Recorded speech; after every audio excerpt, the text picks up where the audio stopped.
Do not forget my stories, Senua. I am with you still.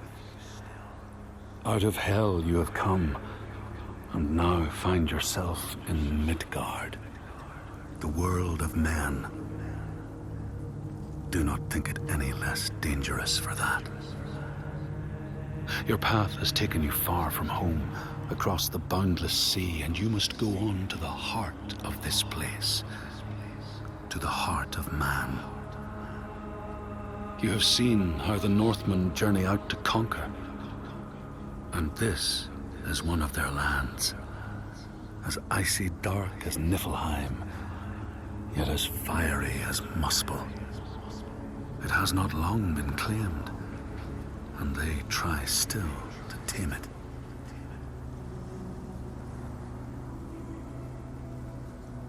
The Skald's verse speaks of a man called Grettir the Strong.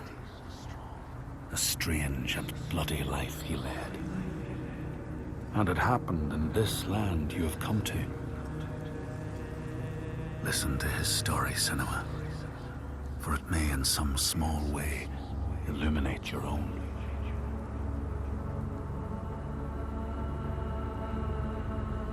The Skalds say that in Grettir's time, a nearby farm was plagued by hauntings. A shepherd called Glamour was killed by some evil force, found dead in the snow, bloated and black. His body could not be taken to burial, because he was held fast to the ground. So it was left. 3 days after his death, the body was missing.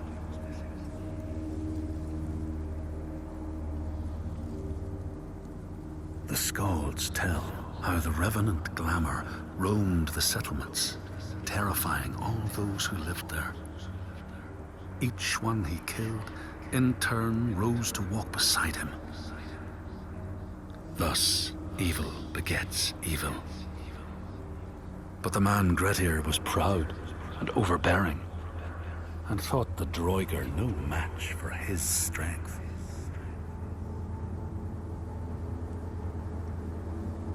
The Skalds say that Grettir fought and killed the Droiger Glamour, but not before Glamour had cursed him. His strength would be turned against him, his deeds bring death and exile, and he would be always before Grettir's eyes, making him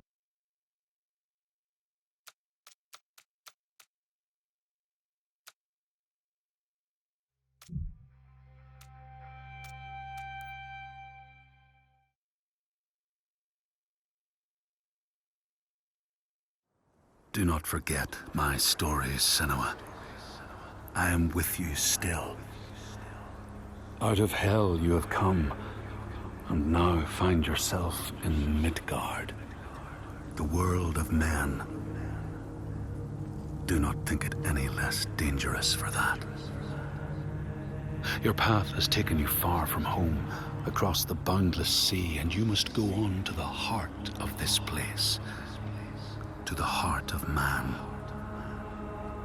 You have seen how the Northmen journey out to conquer, and this is one of their lands, as icy dark as Niflheim, yet as fiery as Muspel. It has not long been claimed, and they try still to tame it.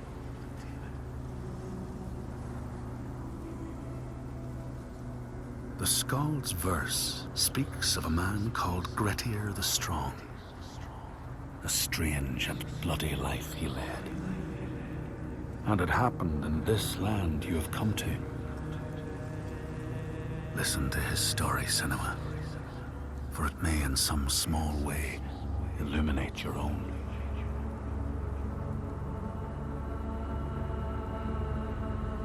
The Skalds say that in Grettir's time, a nearby farm was plagued by hauntings.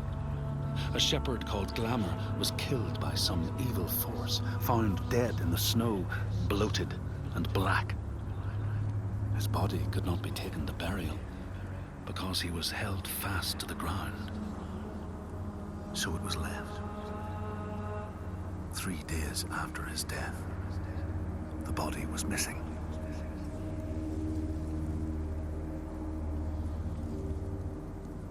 The Skalds tell how the revenant Glamour roamed the settlements, terrifying all those who lived there. Each one he killed, in turn, rose to walk beside him. Thus, evil begets evil.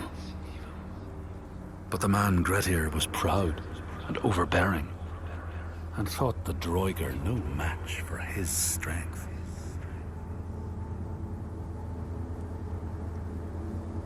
The Skalds say that Grettir fought and killed the Droigar Glamour, but not before Glamour had cursed him. His strength would be turned against him, his deeds bring death and exile, and he would be always before Grettir's eyes, making him afraid to be alone. He saw all sorts of phantoms wherever he looked, and thus people who see things that aren't there are said to have Glamour's eyes.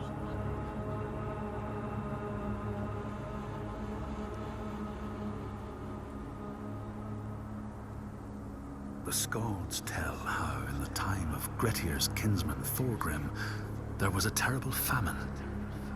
No crops could be grown, and the fish fled the nets. It lasted years, and the people were desperate.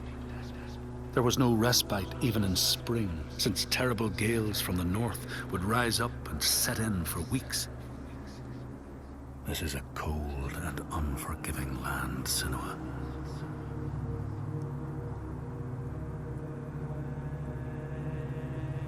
In the time of famine, at the place known as Rifskar, Thorgrim found a huge finback whale, beached and dead.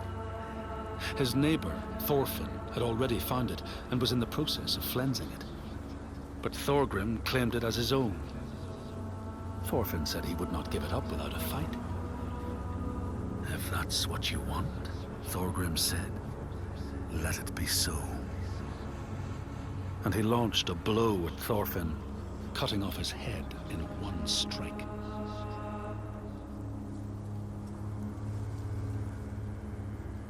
The Skalds say that the neighbors fought, armed only with the knives and axes they had brought to cut up the whale, even picking out the whale ribs to beat down their enemies.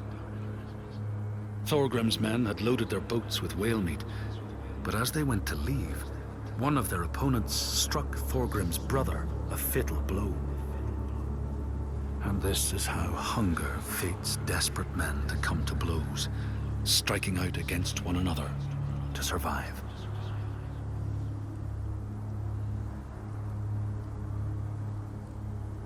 The Skalds speak of the time Grettir, traveling with some others, ran into rough weather and docked their boat on an island. They had not brought fire with them, and the merchants complained bitterly. Seeing a great fire blazing on the other side of the strait, Grettir said he would swim over to fetch it. He took off his clothes and struck out across the water, wearing nothing but a cloak.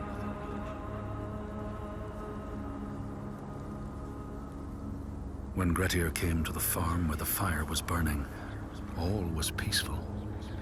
By the time he reached them, his cloak was frozen stiff, and he looked like nothing more than some huge troll. The frightened farmhands struck out at him with the first things to hand, the burning logs from the fire. Grettir fought them off and got the fire he sought. But the sparks from the logs spread fire all over the house, and nobody survived the blaze.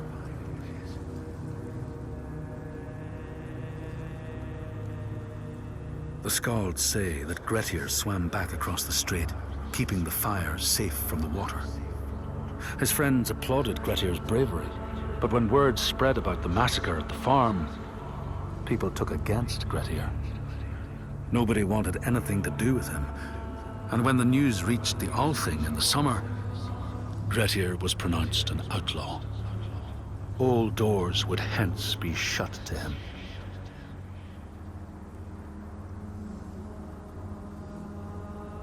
The Skalds speak of how Grettir, now an outlaw, took rest on the island of Haramsoy with a man called Audun. Grettir saw a great yellow glow like a fire rising from the ground. Audun told him it was coming from the burial mound of Kar the Old, who ever since he died had haunted the island, and warned him to stay away.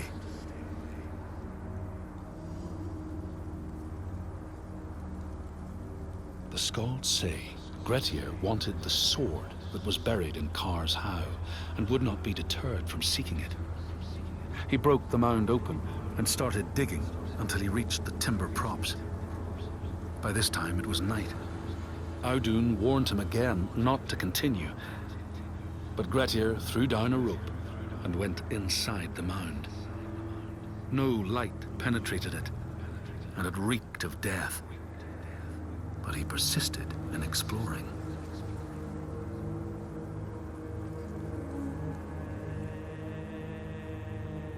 Grettir found the sword he was seeking, Kar's loom, buried in the grave mound. He went to leave, but before he could reach the rope, something grabbed him from behind, and Grettir realized the mound dweller would not let his treasure go. The two fought ferociously until Grettir got the advantage and chopped off the revenant's head. But Kar's loom would prove his undoing, fated to be the sword that killed him.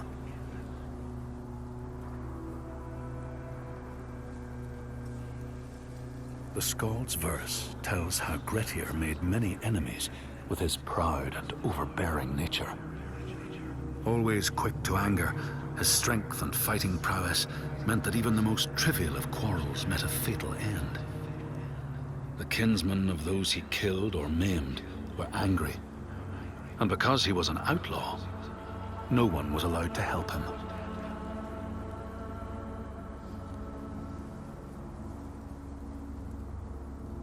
The outlaw Grettir fled to the island of Drangi. His enemies knew he was there, but he was still so strong and fierce, nobody could shift him. Thorbjorn, first among his foe, sent his foster mother to see Grettir. She was a Seithkona and very wily. She enchanted a tree branch and sent it to wash up on Drangi. Grettir tried to cut it up for firewood, but his axe flew back and struck him in the leg. The wound blackened and festered, and Grettir feared his time was close.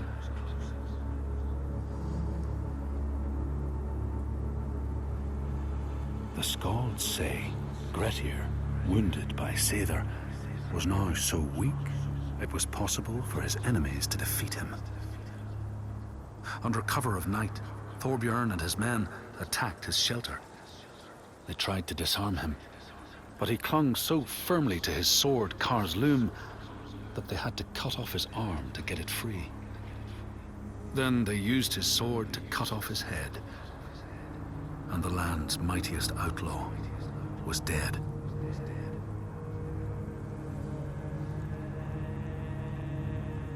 As the Droigar glamour had predicted, all Grettir's brave and fine deeds brought him misery. So fate makes prisoners of us all.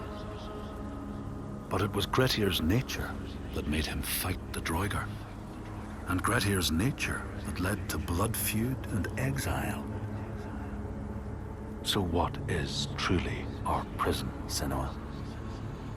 Is our path ordained, and we powerless to change it? Or do we blame uncertain powers for what we ourselves ordain?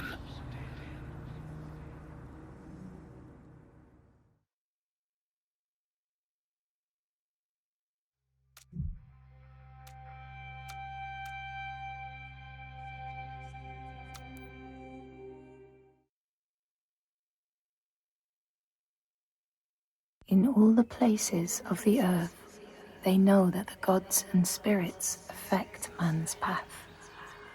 All the misfortune that befalls man lies at their feet. If you have eyes to see, you see their presence and their power. Keep your eyes open, traveler, and you might see their faces. Here, they once said that Loki lies imprisoned in a cave trapped by his enemies, who set a serpent above to drip venom on his face. His wife, Sigan, sits beside to catch the venom in a bowl, but when she must leave to empty it, the poison falls unabated. His pain is so great that he thrashes and writhes. And here above, we see the earth shake and break apart. Across the sea, they know that the earth is carried in the arms of a giant. When he is vexed or injured, he may not carry his burden so gently, and the world will feel his anger and pain. In a land far away, they say the winds are trapped inside the earth. They try always to make their escape, and they buffet and beat on the walls of their prison, causing the earth to quiver. And when they break through, they make their escape. They explode out in fury. In the lands of your birth, people live hidden too, in the hills and stones. They may be the remnants of a godly race who lost a war with giants and, finding the world changed, retreated into silence. But you still see their carvings and circles from the time when they walked among men.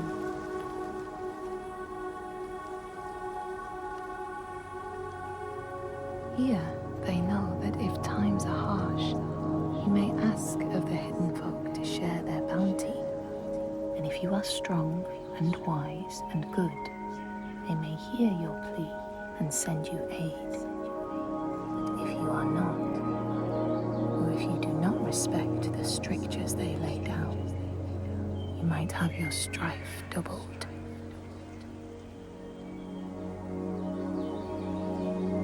In the lands of your birth, and in these lands too, they know that people can be taken by the secret fair ones. If you are not careful and do not keep to the pathways, you may find yourself among them. In a land to the east, they know that when a traveler finds themselves lost, it is the fault of the Vadadash, who wait at the crossroads to trick souls passing by.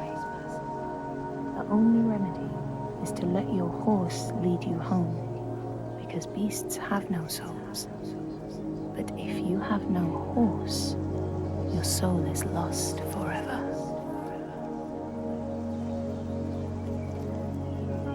In this place, they know that sometimes the hidden folk will take their children and leave another in their place.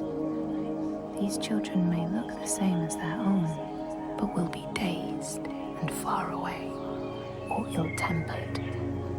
And you know then you have a changeling in your house. In this land, when people cannot raise their children, they will leave them in a sacred place for the hidden folk to take and care for. Sometimes these children come back, but it is said that they are changed, with a wildness in their eyes, and their parents do not want them. These people know that children who have died uncared for can return as Ultburður, small ghosts clad in fluttering rags. When there are storms, they may cry as they did when they were human, and will look for their mothers until they find them, and never leave them again. In this land, you may catch sight of the Landisir, the spirits who embody the sacred places, the rivers and rocks. Do you see the Lady of the Mountain, the Fyak Kunan, who bathes in the waterfall and lets the drops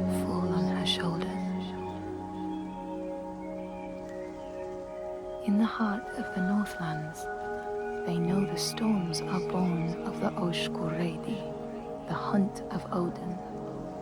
The huntsmen ride horses with eyes of fire.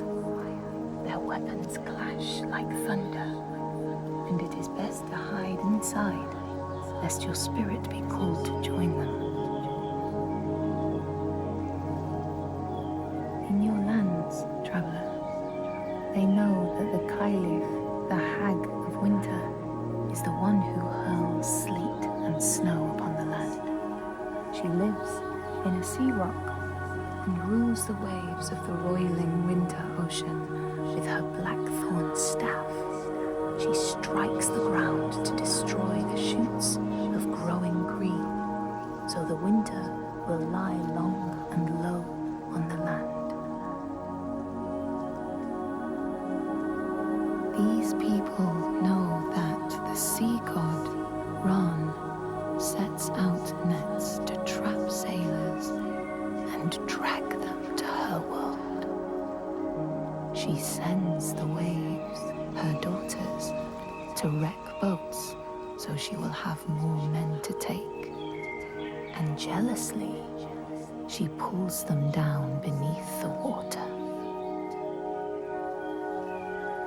People here speak of warriors who can transform themselves into bears when they are enraged. Their skin becomes hide so thick, no sword or spear can break it. When King Hrolfr fought Skald, many people saw a great bear fighting beside him, who killed more men with its paw than any 5 soldiers. Men here will tell of how Jarl Hakon worshipped the giant Thorgerða and sought her aid in the middle of battle when the tide was turning against him. Fleeing to an island, he pleaded with her for aid. She demanded a sacrifice. She rejected all of his offerings until he, at last, killed his own son in sacrifice. Thorgerða gave aid, and Hakon's enemies saw the giants striding amongst the ships, arrows flying from every finger and never missing their mark. Their morale was sapped, and Hakon won his battle.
Senua finds a unique courage to keep pushing forwards on her quest, no matter what. She sees the world differently to those around her and faces challenges others would avoid. When driven so strongly by one powerful purpose, she will do anything to rid the world of the darkness. This is her life's mission, and she will not stop until she fulfills her quest.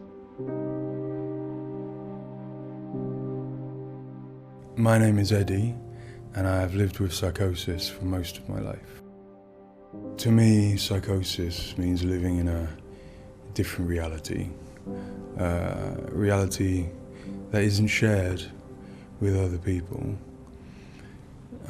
Often living with psychosis is dark and miserable. While experiencing psychosis, I've got to hear the voice of God, the opposite, seen and spoken with angels, and been to hell itself. recovery college and peer support really did turn my life around. I thought I would never get better, and yet here I am.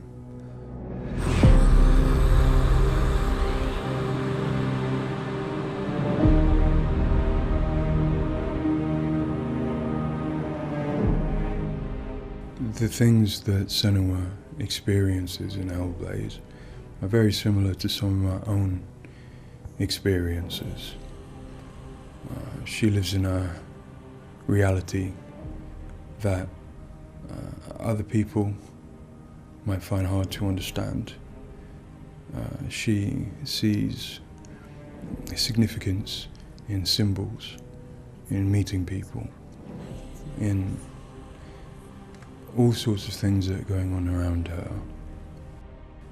Senua is experiencing an altered state of reality which would be very hard to understand without having experienced it yourself or playing Hellblade. Lost soul who fought through hell to find us. You were lost. Not anymore. Paul. Are you ready for what you will find here? It's difficult saying that it's an illness, that it's not real. Of course, to me, it is. And of course, to Senua, it is.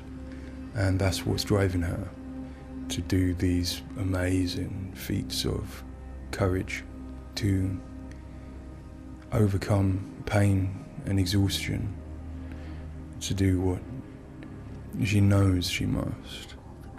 All the rage, all the fear, Everything I've seen, everything I've done has led me to this place. we've come so far, not far enough. Say it. You are ready. Tell them. In Senua's Saga Hellblade 2, we tell the second part of the story of Senua, a Celtic warrior who, like Eddie, has experiences of psychosis, seeing the world in a unique way and existing in a reality unshared by others. At a surface level, this manifests for Senua in seeing things that others don't, hearing things that others don't, and having unique beliefs about the world. My name's Paul Fletcher. I'm a psychiatrist and a professor of neuroscience at the University of Cambridge, and I've been working with the Ninja Theory team on Hellblade and other projects for several years now. I am a clinical doctor, but have also added research and teaching to my role. And in all three areas, I'm especially interested in the human brain and how it strives to make sense of the world, which is complex and changing all the time.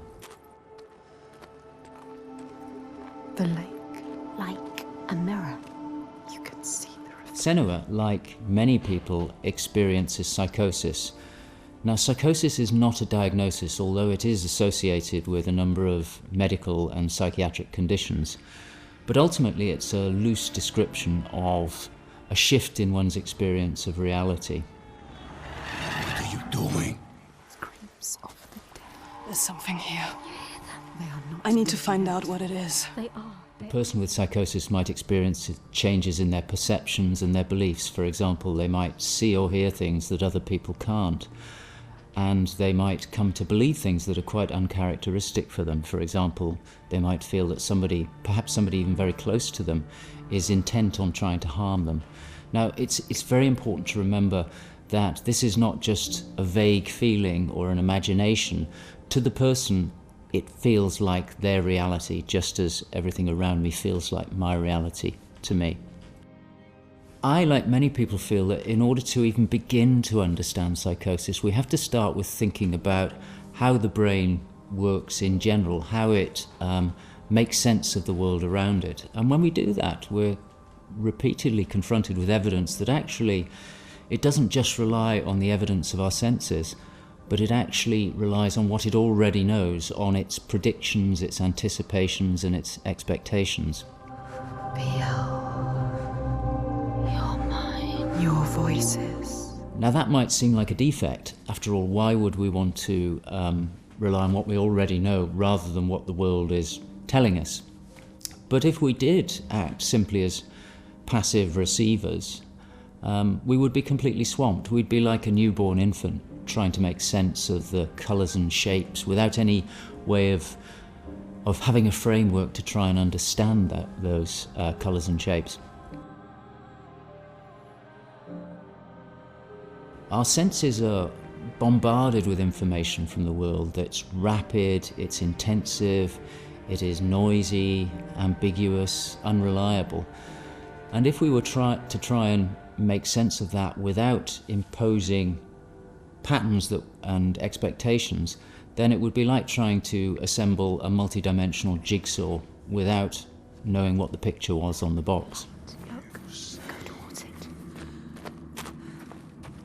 Many of us think that the brain ultimately is an organ that makes predictions.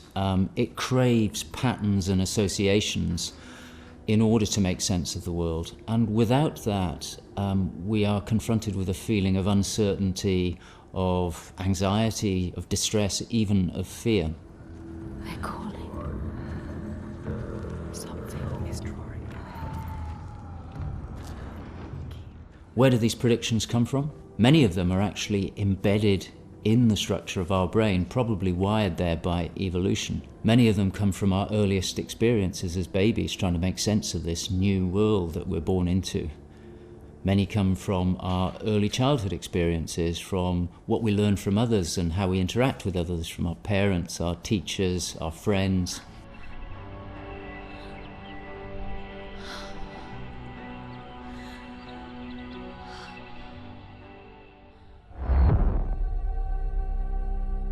We all have a feeling that we're directly in contact with an objective reality, but it's probably the case that what we experience as our constructed model of the world is a blend of the evidence of our senses, but also what we are predicting or expecting from the world.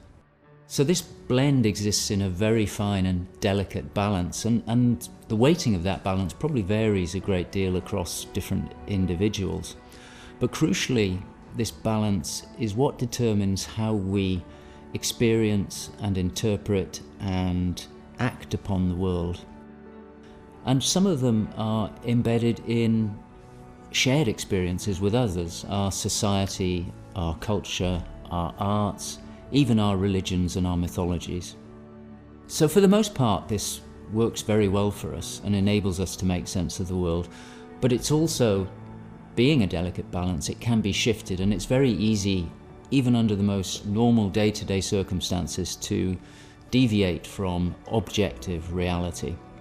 A good example of this is the hollow mask illusion. All of us are familiar with a mask. We know that it depicts a face and that the inside is hollow.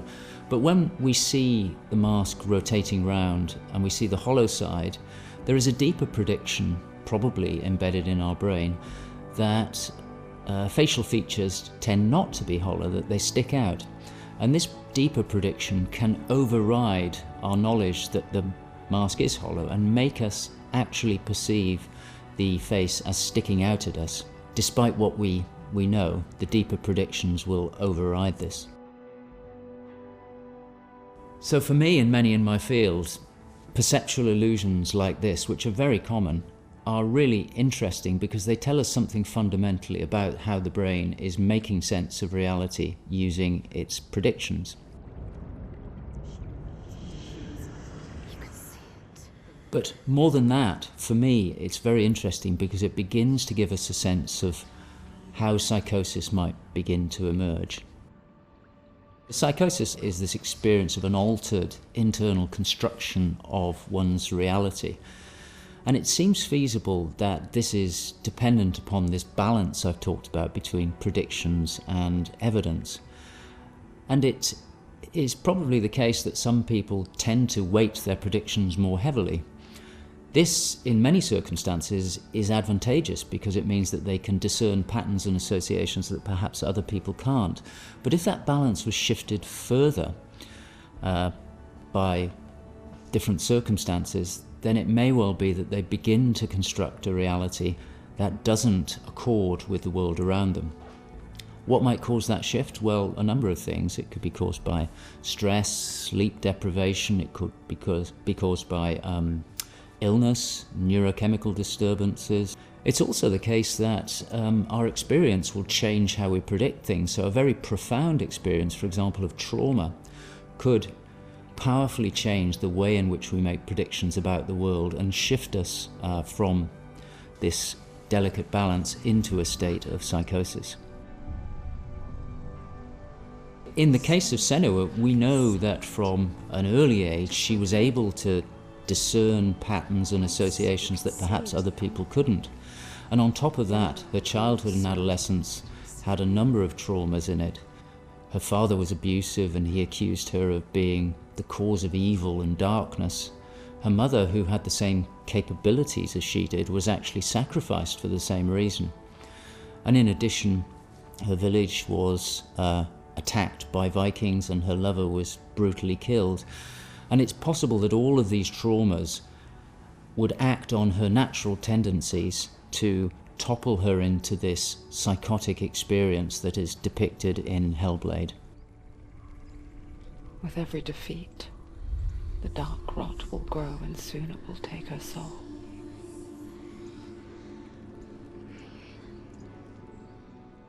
In Hellblade Senua's Sacrifice, we find Senua discovering and understanding her experiences. They're relatively new to her, and the pain and torment feels at its most acute. Having travelled to a new place, with a mind full of her trauma and truth stories of the Vikings, she embarks on a journey of coming to terms with what has happened in her life. Ultimately, rather than finding the unachievable certainty of rescuing Dillion, she achieves certainty in the realization that Dillion is gone forever. She learns to accept his death, and in turn, her experiences of psychosis. Even in darkness, the wonder and the beauty of this world never leaves us. It is always there, waiting to... In Senua's Saga, we find Senua at a different place on her physical and mental journey. Empowered with the sense that she has overcome her own darkness, she's now compelled to follow a new quest, to save her people from that same darkness. You smell their fear. He's here. Death is coming. Look at the bones. Death is coming. Look at the bones. That's going to be you. That's going to be everyone. In Sacrifice, Senua's psychosis is acute and all-consuming. She is preoccupied and absorbed by her experiences. To some extent, she is enveloped and enslaved by the darkness. She cannot ignore her voices and visions. She's totally committed to the quest within her altered reality. In Saga, there has been some resolution to this. There's no miracle recovery. She still experiences the voices and visions. She still has a changed reality.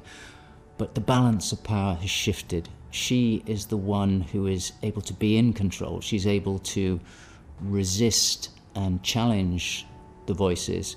She's able to make decisions that much more clearly reflect her own goals.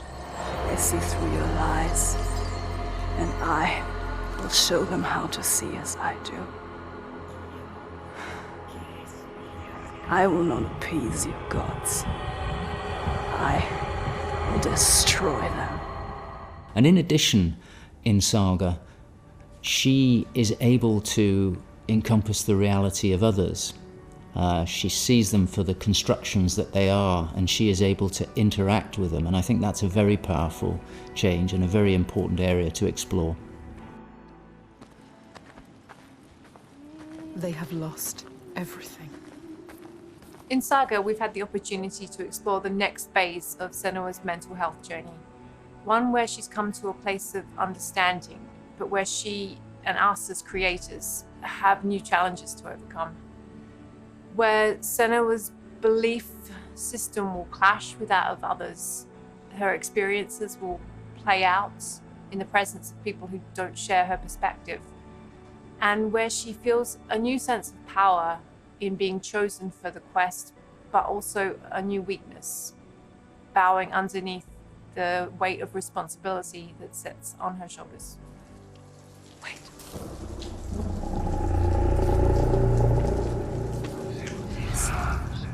In Saga, we have once again utilized binaural audio to bring Senua's voices to life. Her furies still travel with her, but their tone has changed this time. She continues to be haunted by her father, and she starts to feel the audible presence of Icelandic myth infecting her mind. That scream, that voice. Something dark, Senua. You need to go up there. Don't let them see you coming. You need to find out. Don't let the monsters find you. You can do this, Senua. To hear the world as Senua does, we spend time with people with lived experiences of psychosis, and also with Paul Fletcher. This made a strong basis of what it is to hear voices, what they say, how they sound, how they change or react to external stimulus. And this paired with all we learned from the first game, Hellblade: Senua's Sacrifice, led us to create Senua's own sonic version of reality. To me, it's a privilege to sit in a room to play our game, and as we progress, hear their comments, thoughts and suggestions. Each one provides a different perspective, and I find especially inspiring and humbling to hear from Eddie his own experiences. Especially I find he has a way of putting very complex emotions, situations, in a very simple yet poetic way, and it's really inspiring for me when I'm thinking in Senua's journey. We use binaural audio to bring 3D space in the headphones. This allows to experience the voice hearing and other sounds with a physical sense. Also extremely important is the performance of the voices, and for that we have been collaborating with Helen and Abby, our Furies. They are the most prominent voices of Senua. The way we perform is important as well, allowing for freedom, movement, creative input from Helen and Abby, and also important to have with them conversation and spend time talking about the journey of our character.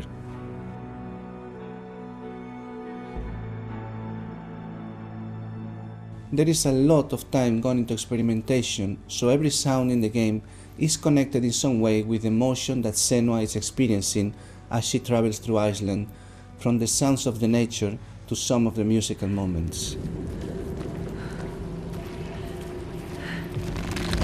What's a sign? Beyond of its uniqueness or not, I find that for me, something extremely important is to create a connection beyond the game.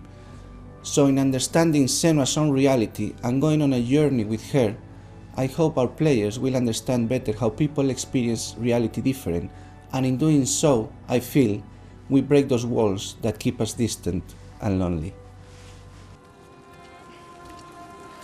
My brothers used to come here to practice fighting. Sneak out. Follow them. For Saga, in order to bring Senua's experiences of hallucinations to life, it was very important for us to listen to people's real lived experiences. It was then a case of thinking about how Senua's world and reality might look when faced with these types of examples. This would have been impossible without Paul Fletcher and amazing people like Eddie and Kathy, who've been so open and honest about what they have been and do go through on a day-to-day basis. I think it takes real strength to be able to talk about such personal things to a new group of people.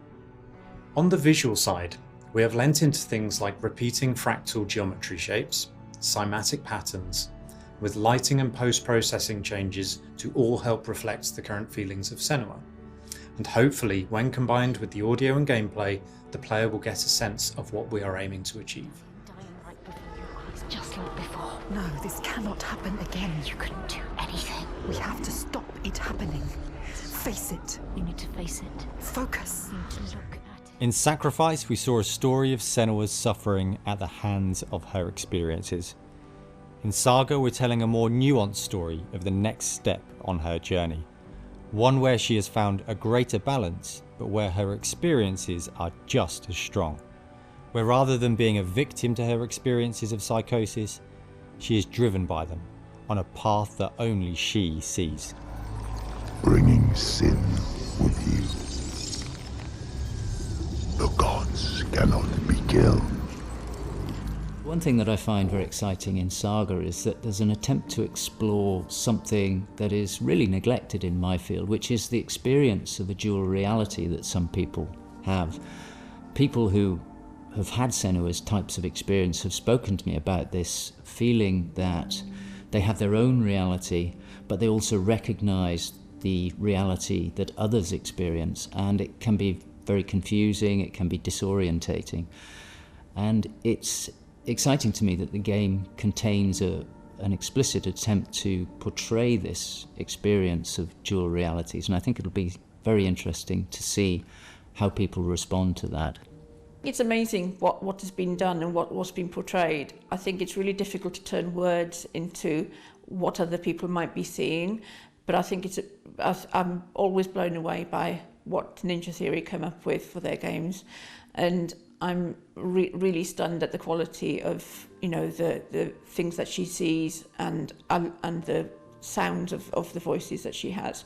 I think they're pretty realistic. She's getting closer. Yes, she can feel it. I hope that the game will help people who maybe don't understand psychosis or don't know very much about it to start with. I think by experiencing some of what they will do in the game, I think it brings to life a little bit of what it's like to have psychosis, and I think hopefully people will learn from it. Now I'm working as a peer support worker, and what that means is that in my case, in the job that I have in my role, it means that I go to see my people, to see my peers. We talk about how things have been. The way that Hellblade has captured the experience of psychosis is nothing like I've ever seen before, in terms of its realism, in terms of its fairness to people like me.